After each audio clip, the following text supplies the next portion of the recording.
Down to the final 18 laps today at Texas Motor Speedway. Want to see a NASCAR champion crowned? Could happen next Saturday.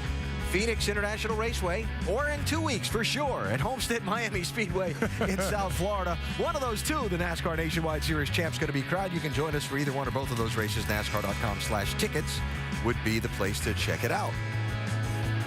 See this at just about every racetrack we go to. There's some aspiring flagman somewhere that's right along every move the flagman makes. The youngsters making it too.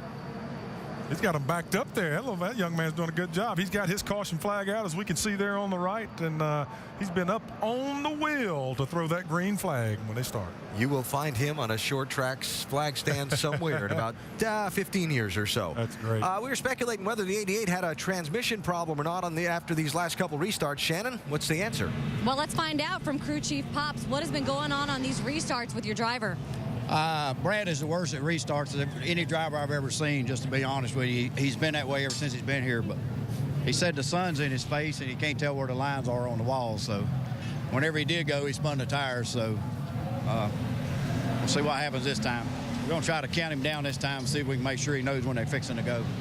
Well, Pops, leave it to Pops to tell us how it really is, right, guys? Jamie. Well, Scott Zipadelli here. He's with Jason Leffler, and you guys opted to stay out. How you feeling about your call there to follow Kyle Busch? I think we're okay. I don't think we could beat the 18, and we know that. He's kind of out there playing around.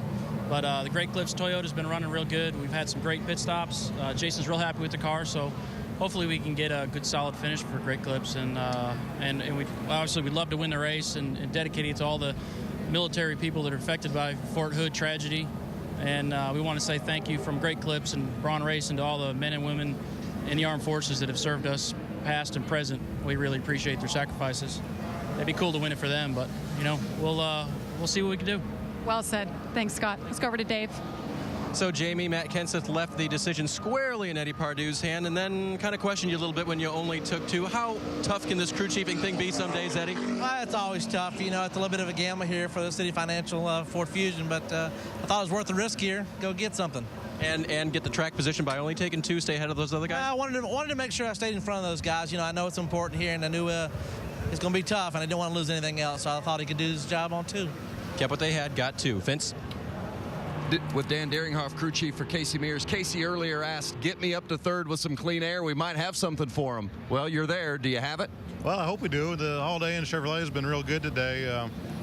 We got him to third, but back there about 10th, we got fresh tires. So hopefully there's enough stuff in between us that the tires can't get to us, but we'll see what he can do with it.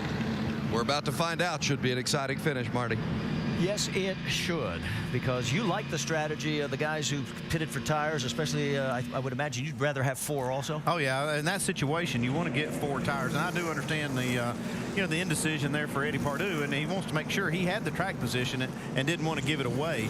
Some of the other cars, it's a little easier decision because you're not giving up so much. You just go ahead and get four and take what it'll give you. So they were in a tough spot.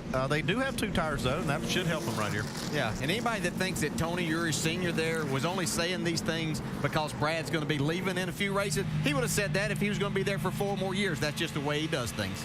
All right, we've got time. Let's check in with our in-race reporter, Trevor Bain. Hey, Trevor, Dale Jarrett, you have a copy? Sir. All right, man, you've got yourself up into the top 10 now. You got anything for these guys? Well, we got some guys with fresh tires coming up behind us here, but, we're looking out the front windshield. I think we might have something for the 2701, and a couple of those guys up there, they're really coming back to us on the end of that long run.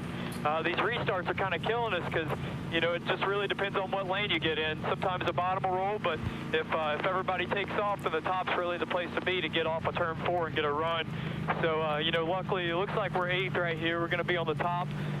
We're just going to look out the front windshield, try to move forward. If a couple of these guys with new tires get by us, so we'll follow through their holes and see if we can't get there. Our strategy's worked out pretty good so far from the last time we talked, getting the lucky dog and getting this Aaron's outdoor car back in the top 10. All right, young man, thanks for talking with us. You've done a great job. Have a good 15 laps here. Sir. Amazing 18-year-old, the way he handles himself through all the pressure. He's got all the credentials. He's got it inside the race car, and he handles himself well outside the race car. So future star here. Let's get an update on our race leader, Kyle Busch. Jamie? Well, this could be interesting, Marty. The idea was to come in on the last stop and take 4 tires. That's what Jason Ratcliffe wanted. Well, Kyle Busch wanted 2 tires. So what'd Kyle do? I'll just stay out. So he stayed out and they got no tires. So let's see how this shakes out for him. All right, here it is. The top 9 stayed out. Busch, Leffler, Mears, Keselowski, Bliss. That's your top 5. Then Buescher, Keller, Bain, and Wimmer. From 10th on back, everybody came in. Well, I think that's the thing for Kyle Busch. He's got some cars behind him that did not take tires. That's going to be a buffer for him. I'm doing the math. If Kyle leads every lap, that's 179. I'm going to tell you, Rusty Wallace, you're a pooch. You said 180, man. You're so far off. Man, I'm sorry, guys. I've been trying really hard to get correct down here for our folks here at ESPN, but that's the closest I can get. But you know what? Brad blew it, though. Oh, he's out there with the old tires. They got some fresh tires behind him. It might be tough for Kyle Busch. I got a mulligan. I take 179. No, you don't. You said 115, Brad. He's already 164. I'll get a mulligan. I want 179. Brad, you got smoked, buddy. I got my own rules. Here comes the pace car. 15. It'll be 14 this time by Kyle and Jason Leffler. Oh, and Leffler does not get a good restart. Here comes Keselowski following Kyle. Better start for Keselowski that time for sure. Maybe Pops. Yeah, Pops must have got on him pretty big time right there. They say he's going to count him down and tell him when to go. He gave him the right signal. Well, Joey Logano's been one of his nemesis. Here's the other, the 88 of Brad Keselowski, and he's trying to get up to old Kyle and see if he could take another victory away. Look at the action a little bit further back. Buescher's going high. That's opening the door. Here comes the 33 of Harvick. Kenseth gets around.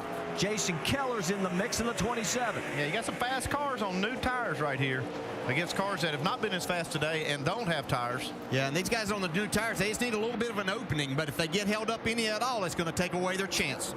Even on old tires, we'll tell you as you're watching all this, Kyle Busch has already opened up a ½ second lead. The guy is on a rail. The battle for third, you can see, is Casey Mears, Keselowski, then Bliss. Also the 16 of Kenseth. On the 7th, on the left side, Buescher and Harvick. Yeah, once again, at 29 car, Casey Mears, fantastic job he's done. He had no practice in this car, and he's got it up in the 3rd spot right now. Here comes Harvick. Yep, going underneath Buescher. And you can see that Kenseth opens up some ground on Bliss. Vickers still trying to get back into this mix. We've documented the fact that he has not had the car handling the way he's wanted it all day long, but has managed to at least stay in the top 10. There's your race leader, this time by 11 laps to go, and it's an 0.8 of a second lead, and that's on used tires. Yeah, 29.72 last lap for Kyle Busch. And the guys with new tires are running 30s. That was his fastest lap. 10th off his fastest lap of the day. That's absolutely incredible when you really think about it. 11 laps right now. It'll be 10 to go this time by. And maybe Eddie Gossage might want to rename this racetrack Kyle Busch Speedway, because this guy is closing in on 4 in a row. He might have to put a bounty out on Kyle Busch next time we come down here. Kenseth and Keselowski, those two still going after each other. That is for third, and that's allowing Leffler to open up about a 0.3 of a second gap over them. He's in second. Here comes David Reagan and Brian Vickers trying to get into the mix. Carl also trying to get back into it. Edwards in 11th. Sort of got into the top 10, but was never able to get up to challenge for the lead after starting in the back of this field. The battle for fourth with Keselowski and now Kenseth, as Mears has opened up some ground in 3rd place now. Yeah, Keselowski has been able to hold off Matt Kenseth there. You can see the 6 car now making a move on James Buescher in that 1 car this weekend. He had a nice run off of turn 2. See if he's able to complete the pass. No, he's not going to be able to quite do it. Let's get more on the guy that's following these two, Carl Edwards. Dave?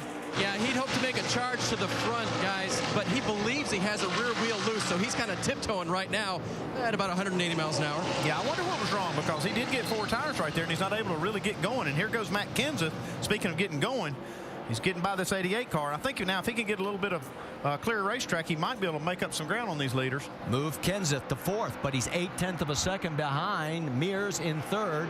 And it's another 2 seconds up to our race leader, Kyle Busch.